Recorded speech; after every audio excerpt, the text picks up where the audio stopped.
Hi, this is Hirai. Today, I'm going to show you everything I know about making cards and making those cards look professionally created.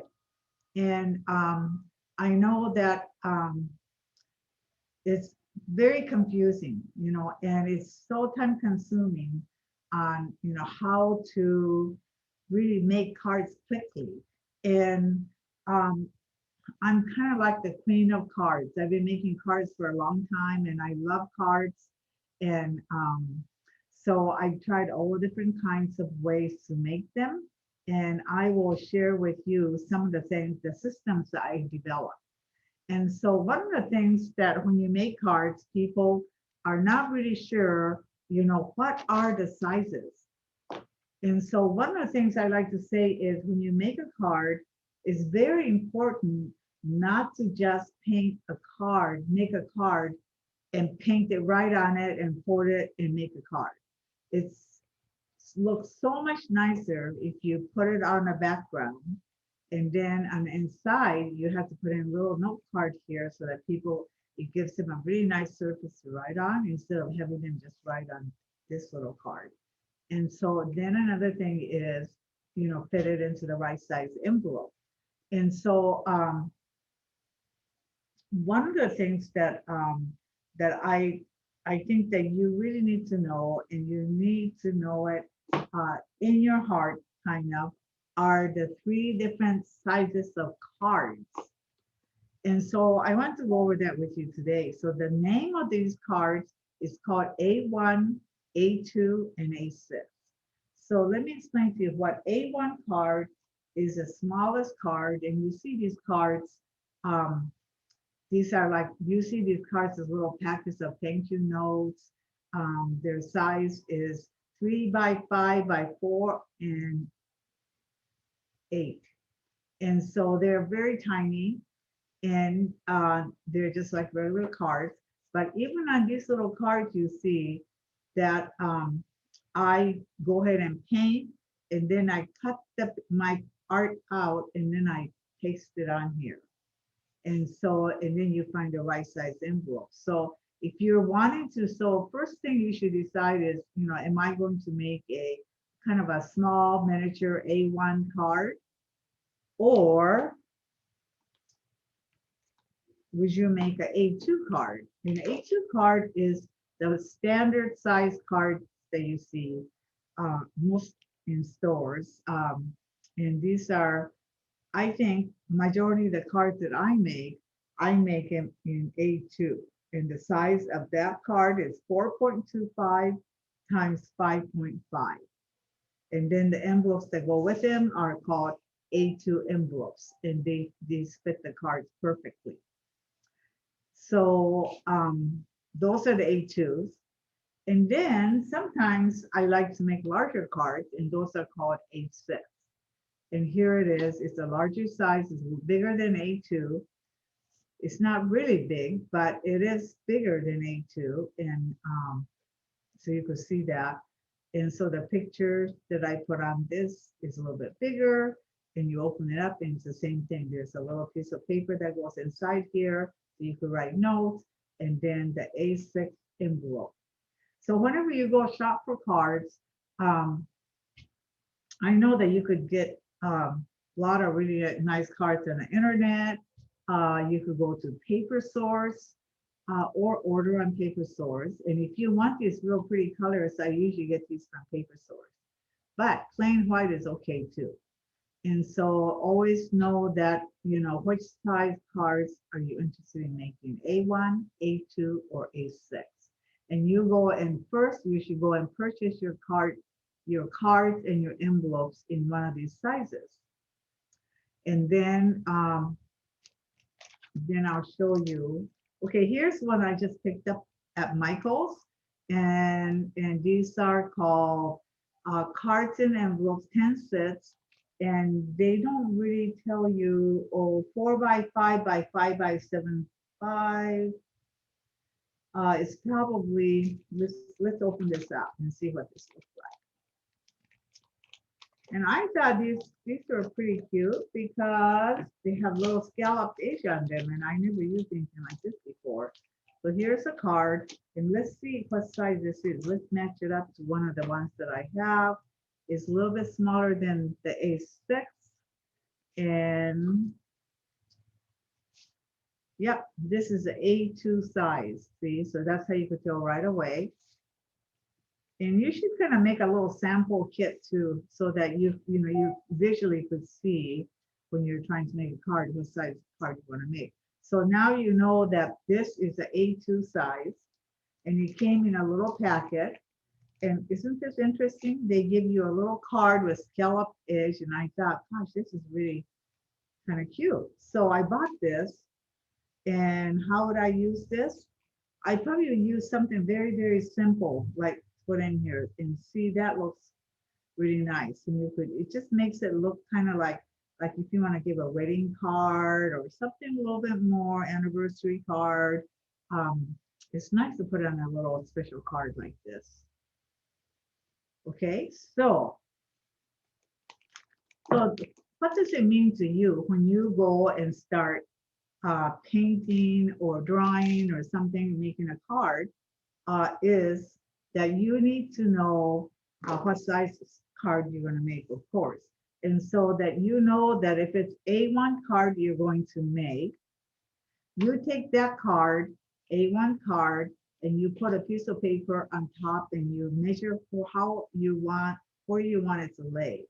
So normally I always measure, and if the card is 3.5, you could cut the inside card at like 3 inches. And if it's almost 4 and 3/4 long, then you might want to cut it at 4.5 or something. So basically, it doesn't really matter. Some people like the cards coming right to the edge. I kind of like just a little bit of space showing. So I just measure the card, and then I take a measurement, and then I try to cut the inside of the card out of watercolor papers. So I have 3 stacks of papers that I cut, and they're all organized so that whenever I want to make a particular size of card, I just pull out my cut watercolor card from that pile. And I know that this one here is the most popular size, and this is the size that I make a lot. And so this, if you measure it out, you could see that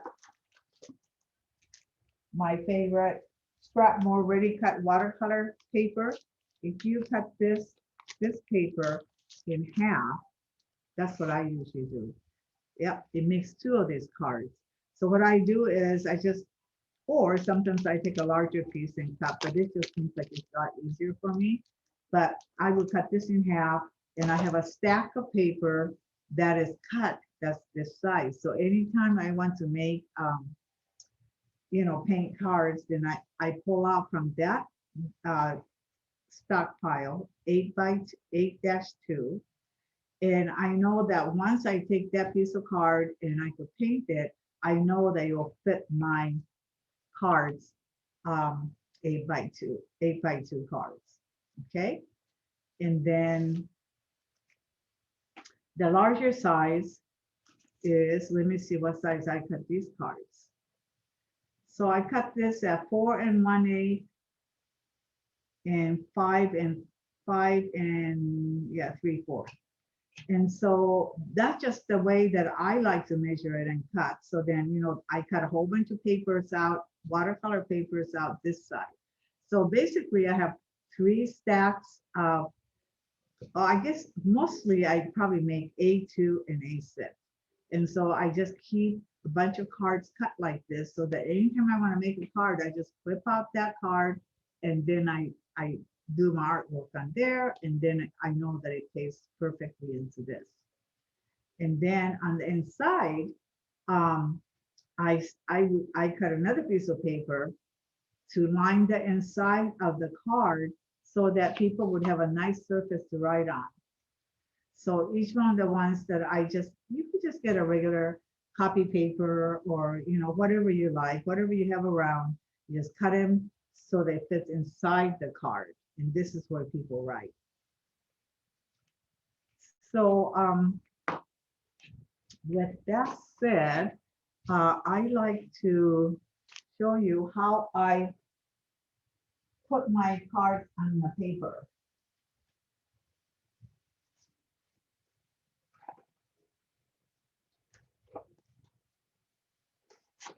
Put my artwork on the cards, I'm sorry. So let's say that I am now, going to make an A2 card size. And then I have a whole bunch of things that I paint, and this is a 8/6 size. So it won't fit the 8/2, see? So then I want to make 8/2. So I just have a little.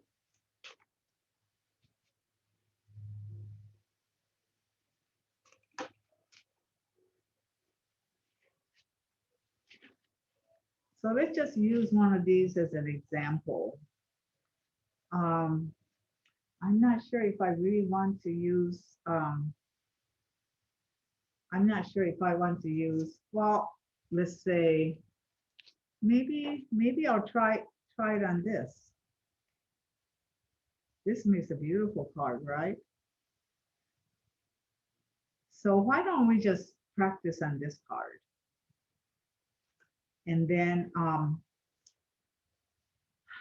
the different ways that you could paste this onto the cardstock is you could use a glue, but because watercolor paper is pretty thick, and usually after we do the watercolor, it kind of tends to be kind of curly, or it's not, doesn't really real straight. So I have a hard time with this. I would do it if my paper is very straight. But the way that I find most effective is I use a tape called score tape. And this score tape comes in 1/2 inch size, 1/4 inch, 1/8 inch. It comes in lots of different sizes. And I love this tape because I use this on just about everything I do. I think you've seen me use this, right?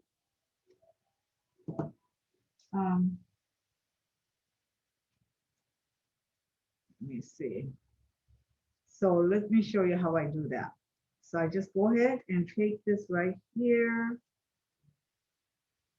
And you could just cut this off with your hands. So, and I do the 4 corners.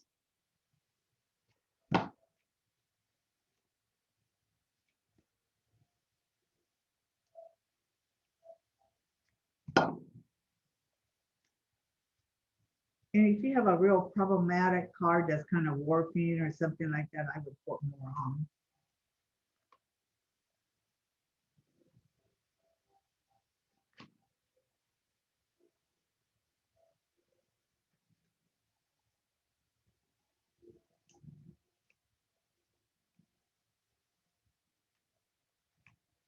So here I take it off, and then you go ahead and put this right on the card. Make sure that you eyeball it pretty good, because if you get this on once, it won't come off. It's very thick, strong. So here I just go ahead and paste it right on there. And right here is buckling. So, next time I might just put 2 more in here. Then when you open this up, then you would put another piece of inside paper that I have already cut.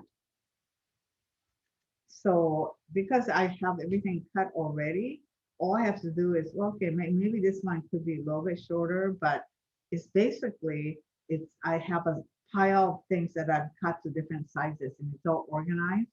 So I could just go ahead and this one here, you can do this. With this glue, it works. Any kind of glue, it works. And you just tape it. Do not put it all over, but you just tape it. I just do it right here at the top and the corners. And then I just go ahead and put it on. And most of it is loose. I don't really do the all sides. So here I go. I just right here. And so I just kind of leave it so the bottom kind of flaps open. And then And then of course, it fits into this envelope right here, like that. And that's what to me makes a very professional looking card. And this is the very first time I've actually used anything like this. I just saw this at Michael's and I thought, gee, this is really, really nice. So I bought that, and that's how you finish up your cards. And gee, I have a bunch of cards that I made. And one of the ways that I think is like this one, I do this a lot. And I sell these, I sell my own cards, and a lot of times I change it around and I get a bunch of cards and I pack them up like this, and then I sell it this way. Or sometimes I give it as gifts to people, and this makes a wonderful gift, like a birthday gift or something like that. You give them, 6 cards together and tie them up, and people just love to get these cards. So this is one idea. If you just keep painting one card every day, you'll have lots of cards piled up, and you could do some really interesting gifting ideas from that. Um, and then let me see some other kinds of handmade cards that I made. Now this one here, the center is a lot smaller, and you could choose to do this also. And then on the inside, I just put in a little tiny flower in here, but you can see still has that little card. And this is really nice. I really like it. And then here's another one, which is that larger size card.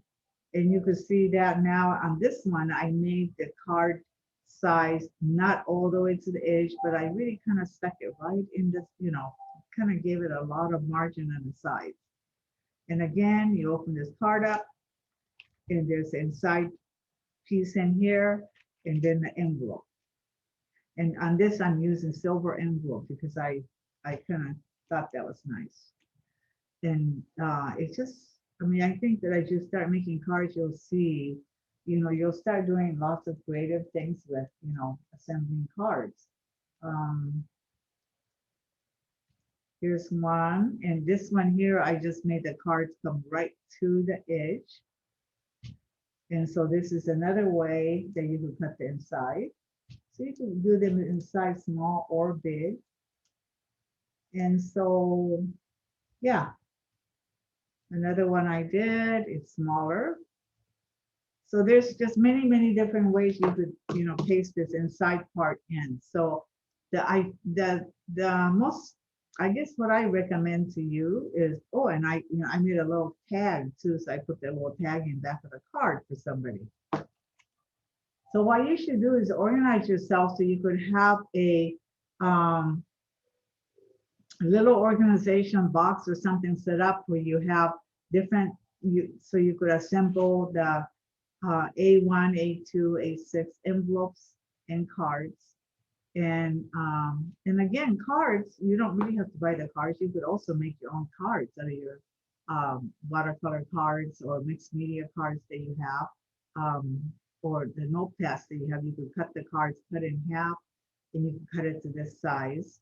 And so, and then you fold it, and this becomes the A2 card. So you don't always have to buy these cards. But just the most important thing is that you know the sizes of your cards. And once you know the sizes, then you will be able to be really well organized and be able to make your cards.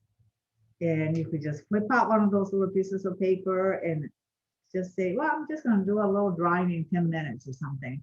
And you would just go ahead and make a card, and then you just go ahead and assemble it. Or you could have a bunch of these inside of the cards, like I have a whole bunch of these done. And because I practice watercolor every day. So whatever I practice, they're not always great. See, like this one, I don't really like it, but I'm just going to save it because you never know. You might be able to give it to somebody. And so, yeah, so that's what I wanted to tell you. And I'm going to try to write this up here and post it inside our community. So you will know what I showed you today and know the sizes of the cards. All right. Okay. Thank you so much for watching and happy card making.